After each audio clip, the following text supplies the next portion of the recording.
Can you give us an idea of what the East is going to look like now that they're regaining their sovereignty? I think the East is going to improve quickly. When you look at the infrastructure of a lot of the third world countries, they are uh, they're pretty bad. But you Mm, have the development of a lot of new technologies. Like China has a way of building houses and properties to where they were building cities overnight in China. mm. So a lot of um, a lot of these different nations are going to improve quickly and then actually do it at a low rate, at a low price. Because when Okay. you're a poor country or when you're a poor nation and you don't have the finances to compete with like America or the first world, you have to be strategic, right? You have to use pennies and make things out of what you have. So they were able to take their small money and be very creative and use the technology to their advantage. And from the technology that they've created, they've been able to advance their societies. What these nations will look like, uh, we're going to see a lot of first world nations pop up, I'll say. Mm, mm, But mm. again, I do believe that America will be fine because, for one, uh, America is a big nation, right? So, and Mhm. we have the capability of producing at high levels. And I think it's we're maybe like top five in population, Mhm. right? So your population numbers do matter in terms of your competitiveness in the world. So I think overall America will be competitive, but again, they won't be holding back other countries from being successful. So, whereas before we saw the roads being bad, the infrastructure being bad, now they have the financial support of China, they have military support of Russia. So, their position to, I guess, to be financially okay and fight against the West if the United States Incorporated ever tries to come back again to destroy them. Because Yes, when we're speaking of the West, we're talking about all these nations that actually enslaved the East, right? yes, So, that's because correct. even in Africa alone, you have the French that colonized Africa. You have Portugal, I think, right? Hmm. Yes. Europe or Britain. All these European nations that's in the West have enslaved a lot of the African nations and the rest of the world. Hmm. Yeah. Okay. So Okay. yes, I agree. So when you look at colonialism, it was Spain, Portugal, France, Britain, Mhm. Germany.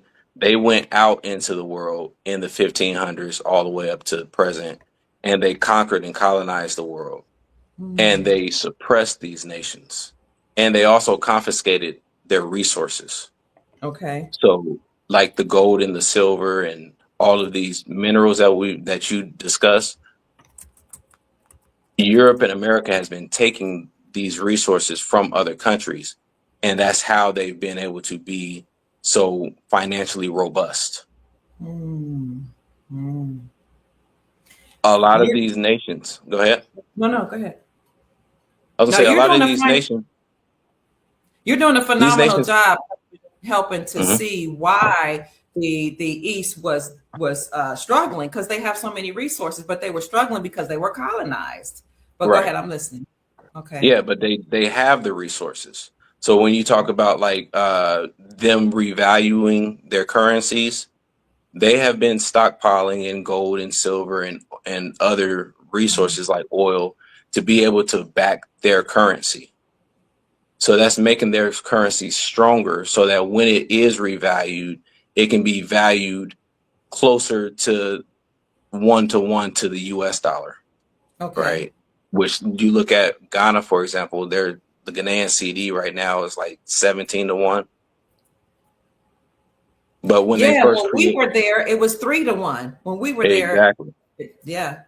And when the CD was first created, it was 1 to 1. I So didn't. it's lost a lot of value, but it's comparative to the dollar and the excuse me, and the euro or the British pound. Okay. So when you compare other currencies to the British pound or the euro, which is what most of Europe uses, or the US dollar, it doesn't, it's a low value, right, for the other currencies, Okay. because they've been subsidizing Europe and America with their resources.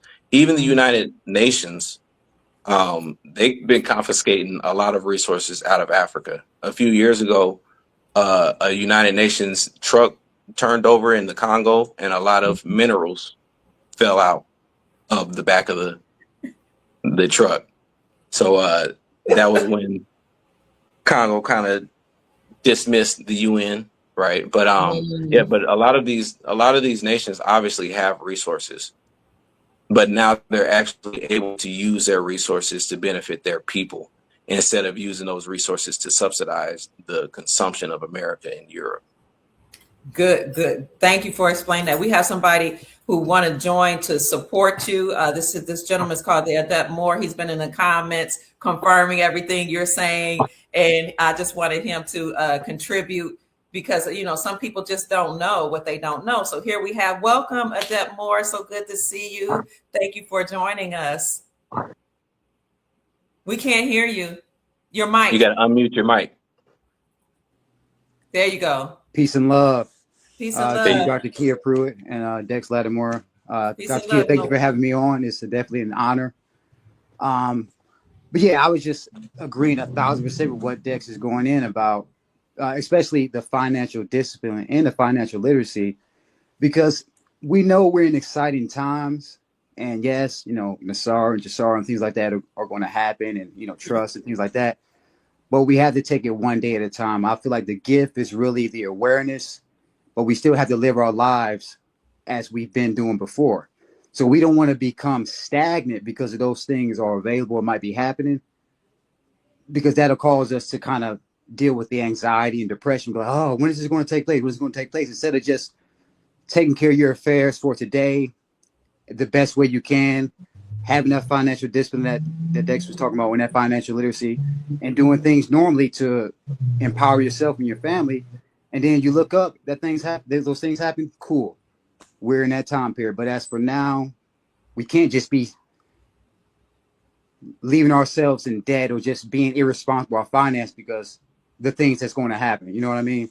That's kind of what really made me motivated to really just comment on what Dex was saying.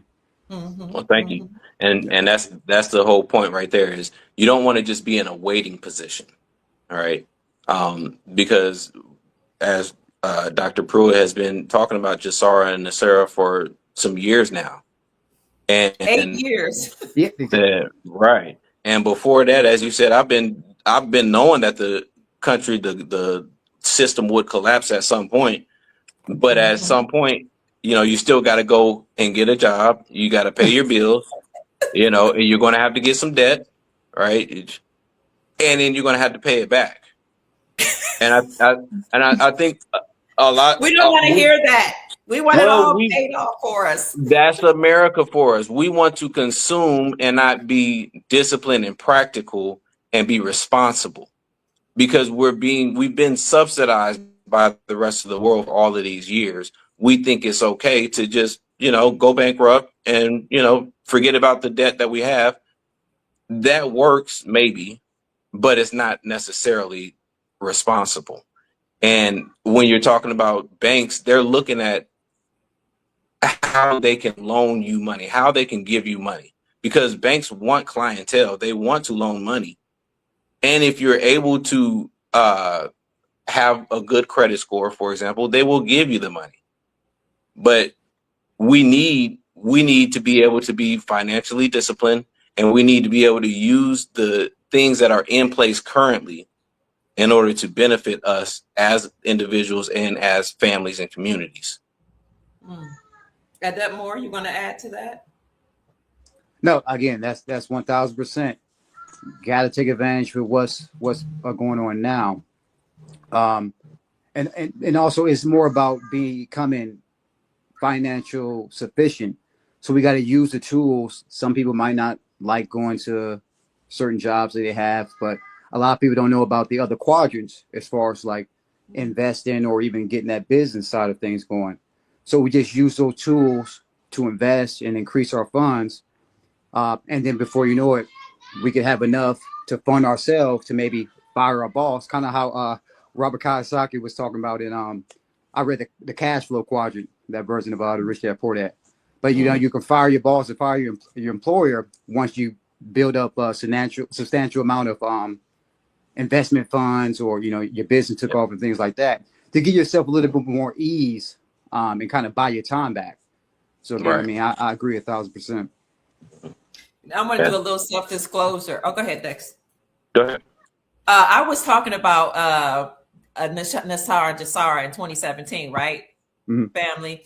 And my son kept saying, Mom, buy a house, buy a house, buy a house. You know, this is the time to buy a house. I was like, oh no, Nassar is coming. Jassara is coming. I don't need to buy a house. I don't need to pay off my debt. I'm just self-disclosing. Okay. It's going to be all right. He was like, Mom, you have to live in the now, live in reality, pay off your debt, blah, blah, blah. Yes, the system's going to crash. Yes. I was like, oh no, I'm not worried about any of that. Let me tell you why I wasn't worried. The house got sold that I was going to buy. Today, it's almost doubled in value. I was going to buy it for $150,000. It's now worth almost $300,000. But I was, you know, I was really, really believing in banking, and I still do. This system, I don't have to worry. And meanwhile, whatever bills that I didn't pay, it all caught up with me, because even after the shutdown, they still was like, come on, pay them bills. Them bills are due.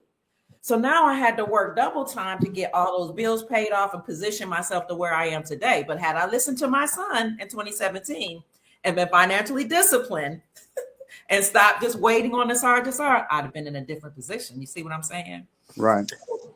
And I believe it's important to live in. You can live in the dual reality, knowing that Nassar and Jassira is coming and that it's happening. But you still do have to live in the present, right? Presently, people still have to work. Now, one day, will there be universal basic income? They're actually talking about it on TV. You know, before, when you were mentioning it, no one was speaking about it. Right. It's a reality that can happen soon. But in the meantime, you still have to pay your bills, because we still need, you know, you got to have a place to live. You got to have food to eat. You know, and so you work in the present while building the future, right? Because we don't know when Nassar and Jassira is going to come. The same way we haven't decided when Jesus is going to come. You can wait for a long time.